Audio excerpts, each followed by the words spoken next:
Alors, salut à tous. Donc, on va commencer la contre-attaque euh, des, euh, eh bien, par rapport à ces évangélistes protestants, donc anti-catholiques, qui veulent nous apostropher, nous les catholiques, nous apostropher avec de la sola scriptura, de l'écriture seule, avec une façon de faire qui consiste à faire, vous savez, c'est très petit comme comportement. Regarde, c'est marqué là, c'est marqué là. Regarde, c'est marqué. Regarde, c'est marqué. Ben, pas de problème, gars. On va regarder ça et on va voir ce qui est marqué. Donc, déjà, voilà, déjà, faut voir que le niveau de ce qu'ils disent. D'ailleurs, ils font vraiment penser aux musulmans en fait. C'est-à-dire que le côté littéral rend bête et méchant. En fait, ça rend bête et méchant. C'est ce côté, l'écriture seule, d'accord. D'ailleurs, s'il y a une écriture seule, tout le monde devrait fermer sa grosse bouche, et y compris ceux qui disent sola scriptura, et se contenter de l'écriture, parce que donc du coup, ça voudrait dire que toute interprétation sort de l'écriture, forcément. Eh bien, ou alors l'écriture se suffit à elle-même. Mais alors là, il faudrait expliquer comment ça se fait que tout le monde ne la comprend pas de la même manière. Donc c'est la preuve que l'écriture à elle seule n'est pas suffisante. Il faut une interprétation, et une sainte interprétation par des hommes de valeur, chez qui la vie et les œuvres manifestent qu'ils sont de Dieu. Voilà, et donc ce sont les pères de l'Église. Et bien justement, en parlant de pères, donc une de leurs stupides et crétines attaques, mais qu'on va devoir traiter. Donc je vais la traiter, cette attaque, qui consiste à dire, donc là on est dans Matthieu 23, regardez les sola scriptura, vous voulez qu'on entre dans l'écriture? Vous croyez que vous... En fait, ce qui m'énerve, c'est ce côté, genre en gros comme si on fuyait l'écriture. Non, il n'y a pas de problème. On l'aime trop, nous, l'écriture. Justement, on la respecte trop. Et si vous voulez aller sur ce terrain-là, mais vous inquiétez pas. Moi, je fais le travail. Voilà, je fais le boulot parce que je sais les dégâts que vous faites sur Internet et ailleurs, etc., avec des esprits de catholiques qui peuvent se laisser impressionner par votre lèpre, et que vous pouvez perdre avec votre langue de serpent. Et c'est pour eux que je le fais, en fait, surtout. C'est pas tant pour vous parler à vous. Et vous avez qu'à vous convertir et devenir catholique. C'est aussi simple que ça. Donc, mais tous les catholiques ne sont pas des, voilà, ne sont pas des, sont loin d'être des benets, et de toute façon, il y a l'assistance de la grâce qui permet d'éviter justement de tomber dans le panneau de votre lèpre, et de vos langues de démons, assistés par des démons. Depuis Luther, votre père, et par filiation Satan, votre père, eh bien forcément, vous êtes lié à des démons. Donc, la sola scriptura, vous voulez qu'on entre dans ça. Donc, vous voulez nous faire croire que, donc nous, comme on appelle nos prêtres, etc., mon père, etc., ou les pères de l'Église, comme ce Thomas, est venu, voilà, essayer de m'apostropher avec ça pour faire croire que eux, ils sont tellement plus dans la vérité. Je vais torcher, essorer et torcher ta langue de serpent, Thomas. Toi, mais pas que toi en fait. Par toi, c'est tous les lépreux protestants évangélistes. Il faut prendre un bon électricien parce que vous allez avoir les fils électriques du cerveau qui vont se toucher. Donc il va y avoir des courts-circuits dans votre cerveau. Je rentre dans l'écriture et je vais vous dézinguer. D'accord? Dézinguer. Bousiller votre langue. Je vous promets, vous allez bégayer de l'intérieur. D'accord? Ne croyez pas que genre, oh mon Dieu, ils nous ont dit ça, on ne sait plus quoi dire. T'inquiète pas. On va se poser, on va regarder. Donc Matthieu 23. On est au verset 9. Donc, et ne donnez à personne sur la terre le nom de Père, car vous n'avez qu'un seul Père qui est dans les cieux. Et c'est avec cette phrase qu'ils veulent nous, genre en gros, c'est l'attaque suprême. Regardez, Jésus-Christ a dit, a commandé et ne donnez à personne sur la terre le nom de Père, car vous n'avez qu'un seul Père qui est dans les cieux. Bien sûr, c'est la très sainte parole de mon Seigneur Dieu Jésus-Christ. Pas de problème. Je vénère, j'adore la parole de Jésus-Christ. Pas de problème.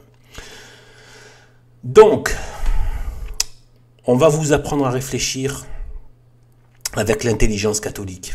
Donc, déjà, la première chose, bande de crétins, écoutez bien. Donc, on va commencer par du petit niveau. Après, on va monter dans l'échelle. Premier niveau. Donc, vous êtes en train de dire que tous les enfants qui appellent papa, leur père, papa, mon père, vous-même, vos pères, vous n'avez plus le droit de les appeler mon père. Eh oui, parce que vous, vu que vous aimez tellement et que vous êtes sur la phrase, le littéral, attention, le mot est important, eh bien, on va rentrer dans les mots, pas de problème, et ne donner à qui? Attention, sola scriptura, l'écriture seule, hein. Écoutez bien, à personne.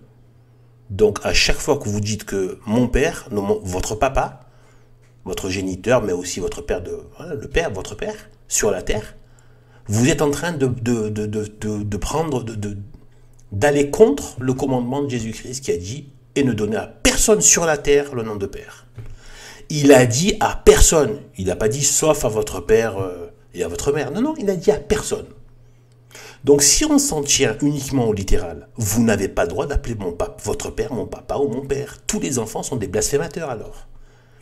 Vous voyez le niveau de crétinisme où vous êtes, le niveau de débilité dans lequel vous êtes.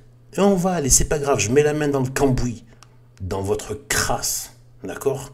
Dans votre approche qui est crasseuse. Déjà là, je viens de dézinguer, mais c'est pas tout, on va monter, on va monter.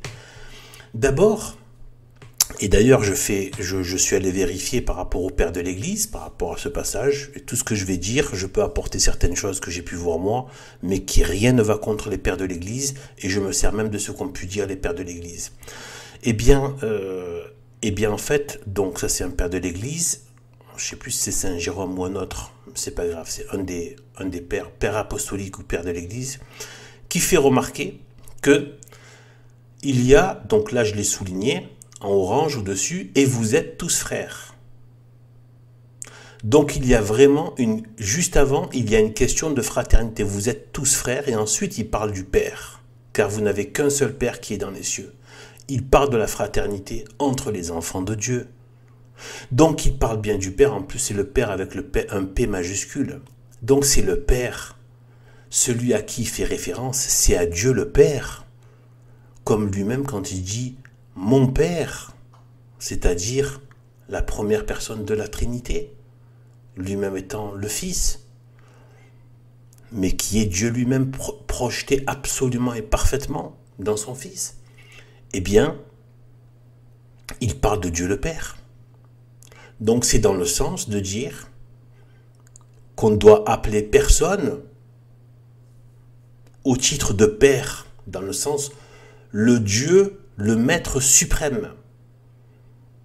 C'est tout, parce qu'il précise bien qu'un seul Père qui est dans les cieux. Et regardez,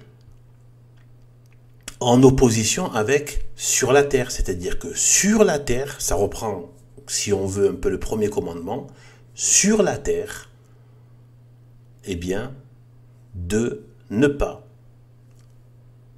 avoir un autre Dieu que le vrai Dieu qui est dans les cieux. Sachant que les cieux comprend aussi notre ciel, parce que nous sommes dans un ciel.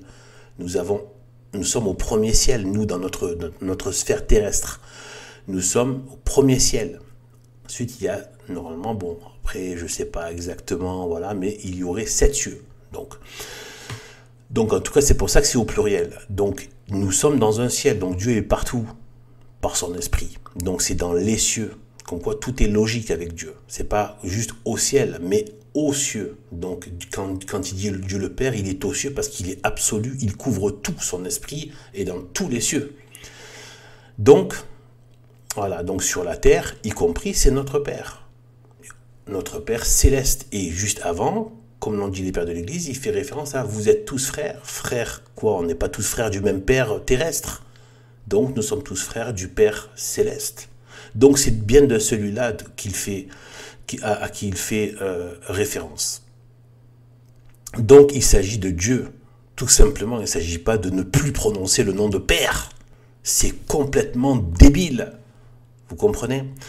Enfin, j'espère que ça va peut-être être un peu difficile pour vous de comprendre, mais voilà, je vous ai dit que vos fils vont toucher. Vous allez avoir des courts-circuits électriques dans le cerveau, prenez un bon électricien. Donc ensuite, on va continuer.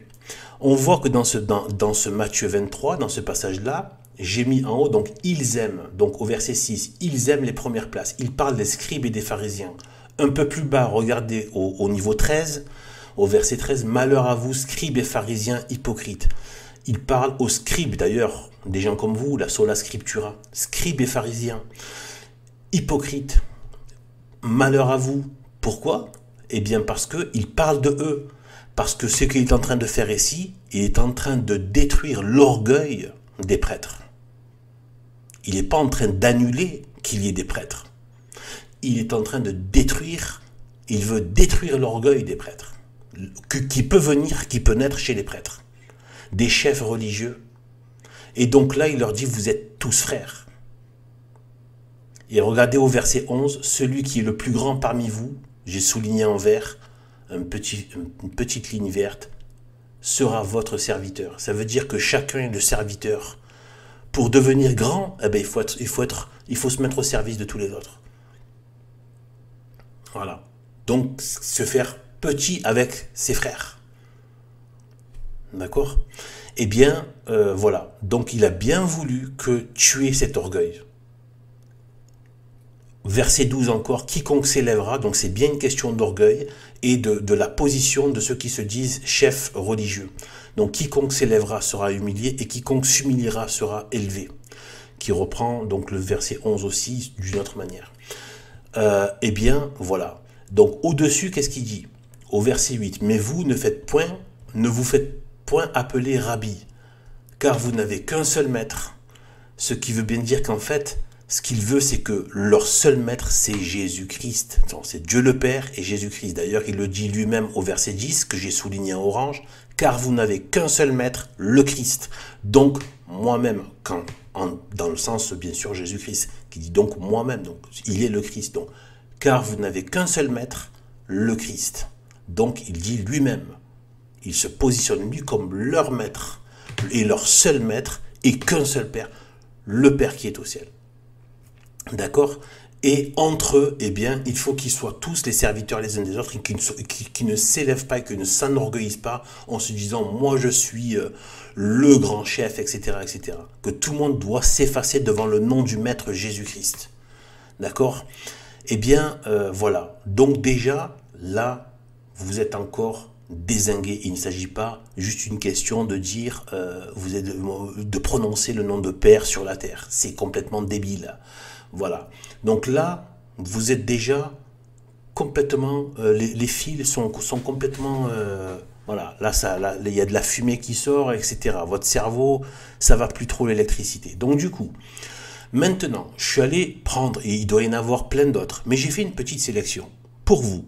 Ouais, j'ai fait un petit peu de boulot, vous me faites travailler, mais c'est pour la bonne cause, parce que moi, j'espère d'abord pour mes frères et sœurs catholiques qui risqueraient de tomber dans votre lèpre, mais aussi... peut-être, je dis bien peut-être, pour que votre petite pomme un jour se réveille et se dise que j'étais dans l'erreur et puis maintenant je vais embrasser la vérité catholique. D'accord? Traditionnelle, pas Vatican II, la vraie.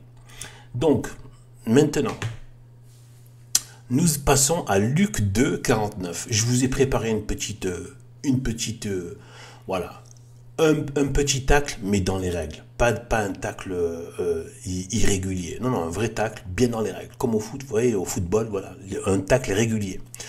Donc, nous allons à Luc 2, 49. Donc, le passage très connu où Saint Joseph et Sainte Marie ne retrouvent pas leur fils au temple. Et du coup, pendant 3 jours, ils l'ont pas vu. Ils l'ont perdu, donc ils étaient extrêmement affolés. Évidemment, donc, verset 47. Et tous ceux qui l'entendaient étaient ravis de sa sagesse et ses réponses. Mais c'est pas de ça là qu'on va parler. On va parler donc, regardez. Verset 48. Vous voulez qu'on entre dans la sola scriptura? Dans la scriptura plutôt? Allez, on rentre dans la scriptura. En le voyant, ils furent étonnés. Et sa mère lui dit, « Mon fils, pourquoi tu agis ainsi avec nous? Voici que ton père et moi, nous te cherchions tout affligés. » Oh, elle a appelé ton père en parlant de Saint Joseph. Elle a appelé ton père à Jésus-Christ. Est-ce que Sainte Marie aurait blasphémé, aurait attribué un nom de Dieu, un nom de Père, autre que Dieu le Père qui est aux cieux? Et donc Jésus-Christ, il y aurait une contradiction dans la parole de vérité qui est dans l'Évangile. Alors que nous, attention, moi quand je dis ça de Sainte Marie, c'est vous qui faites passer Sainte Marie comme étant une sorte de personnage de seconde zone. Chez nous, regardez les litanies à la très sainte Vierge Marie. Mais c'est celle qui a plus de sagesse que les anges. D'accord? L'intimité qu'elle a avec Dieu, c'est aussi l'intimité avec sa vérité et sa science. C'est celle qui est le plus proche de sa science. Sainte Marie, vous croyez qu'elle va dire... Donc, en plus, avec une contradiction, elle va dire ça avec une contradiction dans l'Évangile. Ça veut dire, alors que l'Évangile, c'est la parole de Dieu. Il n'y a rien de faux. Il n'y a rien de faux. Donc, ça voudrait dire qu'il y aurait une contradiction. S'il y a une contradiction, c'est que c'est faux. D'accord? Il y a quelque chose de faux. Quelque chose qui contredit. Eh bien, voilà. Donc, vous dites ça. Vous dites que dans l'Évangile, d'un côté, à Matthieu 23, il est écrit « Et ne donnez à personne sur la terre le nom de Père ». Et vous êtes aussi d'accord pour dire que donc l'Évangile est la vérité absolue. Il ne faut pas sortir du texte. Or, dans le même texte, il est dit « Voici que ton Père et moi, nous te cherchions ». C'est dans l'Évangile, c'est parole divine. Vous êtes obligé de l'accepter. Et pourquoi elle l'appelle ton Père? Pourquoi il imite ton Père, autre que le Père qui est dans le ciel? Et d'ailleurs, regardez ensuite ce que répond Jésus-Christ. Il leur dit, « Pourquoi me cherchez-vous? Ne saviez-vous pas qu'il faut que je sois aux affaires de mon Père ?» Et là, avec le Père avec une majuscule. D'accord? Le Père terrestre, le Père dans le ciel, Dieu. Et l'un n'empêche pas l'autre, d'accord? C'est dans les textes. Vous vouliez de la sola scriptura? Vous êtes bousillé. Dans la sola scriptura, dans la scriptura et dans l'écriture, je torche votre langue de serpent. Donc, maintenant, on continue. Je vous en ai sorti, je vous en ai réservé encore une petite. Allez, encore un petit tacle régulier. Donc, voilà, par rapport à la parabole du fils prodigue. Il dit encore, toujours dans l'évangile, donc, Luc 15, 11, 9. Il dit encore, un homme avait 2 fils. Ça, c'est Jésus-Christ qui parle. Et le plus jeune des 2 dit à son père, mon père. Donc, 2 fois, il dit père. Et le plus jeune des 2 dit à son père, mon père, donne-moi ma part de bien, etc. Donc, il dit bien à son père et le fils dit bien mon père. Donc, en fait, vous êtes en train de dire que Jésus-Christ, même quand c'est-à-dire qu'il se contredit et il ne respecte pas lui-même le commandement en disant qu'un fils sur la terre peut appeler mon père un autre que Dieu. Alors, si vous dites non, mais le père c'est pas pareil, le père c'est pas pareil, d'accord, c'est pas pareil, très bien, ben prouvez-le dans les Écritures. Attention, chut, vous dites sola scriptura. L'écriture seule. Donc vous allez sortir dans l'écriture seule qu'on peut dire qu'on ne peut dire que son père voilà, son père terrestre voilà, mais pas voilà, qui différencie les deux. Vous allez le sortir. Vous savez très bien que c'est débile. L'évangile n'est pas débile. Il ne faut pas confondre votre débilité de lecture littérale avec des yeux de serpent. Vous avez vu les yeux d'un serpent? Vous lisez l'évangile avec des yeux de serpent. Parce que vous avez déjà adhéré aux démons avant même. C'est-à-dire qu'il y a des gens qui adhèrent aux démons en s'adonnant à des concupiscences, de la chair, de l'ambition, du mal vis-à-vis des autres, etc. et tout. Vis-à-vis peut-être même de soi-même, ou d'être dans le mal, plein de choses, toutes les perfidies sur la terre, etc. Et il y en a qui s'adonnent au mal dans la religion. Il y a différentes inspirations. Voilà, donc sortez de ça, prenez des yeux d'agneau. Arrêtez de lire les évangiles, d'essayer de comprendre les choses avec des yeux de serpent. Vous regardez tout ça avec des yeux de serpent. Vous croyez que vous allez y voir quelque chose? Donc,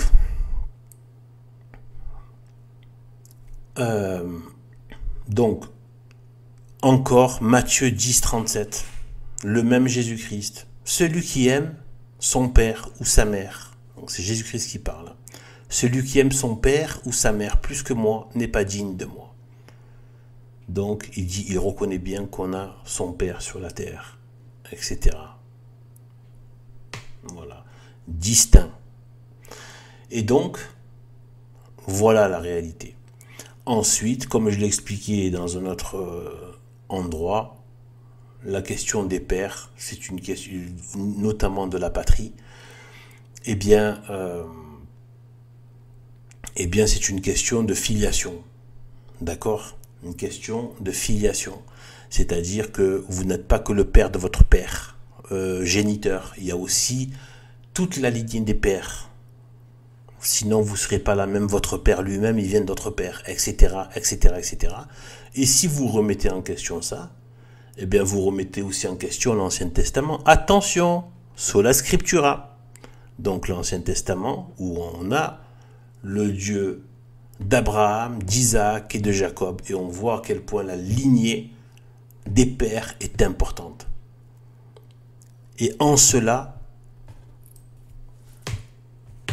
le Nouveau Testament fait écho de manière plus parfaite, plus spirituelle à cette même logique. Donc il n'y a pas de contradiction entre l'Ancien et le Nouveau Testament. Il y a bien la filiation paternelle. Sauf que là, ce n'est pas une filiation où il y a une lignée de sang, mais c'est surtout une lignée spirituelle de nos pères spirituels, des pères spirituels, comme les pères de l'Église, des pères de religion. Comme ça fait écho à l'Ancien Testament, mais là, il y avait la lignée charnelle, parce que Dieu a voulu qu'il y ait une lignée de sang. Lui-même et du sang d'Abraham, de la lignée du sang d'Abraham. Jésus-Christ, puisqu'il est l'enfant de la promesse. Le Messie, c'est ça. D'accord? Donc là, on a bien cette logique de père qui était très importante dans l'Ancien Testament, qui n'a pas été annulée. Jésus-Christ lui-même a dit, je ne suis pas venu pour abolir la loi, mais pour l'accomplir ou pour la parachever, l'amener à sa perfection. Eh bien,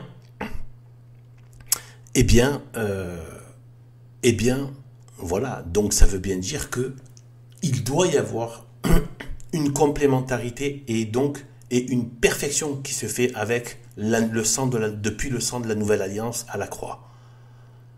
Mais sans contredire le passé. C'est juste que c'est plus parfait. Filiation des pères, très importante. Le Dieu d'Abraham, Isaac et Jacob. Cette phrase revient tout le temps. Cette lignée. D'accord? Donc, ensuite, nous avons les pères de l'Église parce que c'est une lignée spirituelle ensuite qui se met en place. Donc maintenant, fermez vos petites bouches. Au chapitre suivant, je vais encore dézinguer chacune de vos paroles dans cette playlist contre les serpents protestants et évangélistes. Voilà. Je vais prendre chacune de vos assertions et les démolir, une par une. D'accord? Voilà. Vous allez bégayer, mais surtout convertissez-vous. Voilà.